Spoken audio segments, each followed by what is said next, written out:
เนื้อเย็นเป็นสินค้าจะเมาถ้าแม่นงยาวเป็นกระเป๋าจะหิ้วเดินทางถ้าแม่เนื้ออุ่นเป็นหมอนนุ่นจะนุ่นให้จังจะนุ่นจนฟ้าสว่างไม่ห่างเลยแม้แต่เงาแม่นวลปรางเกิดเป็นช้างจะนั่งขี่คอ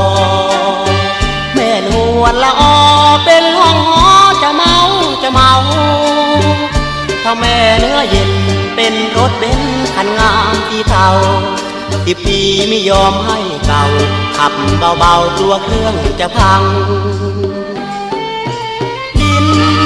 ห่างกับฟ้าหนักหนาคงกับกาตักดินน้ำทนละยา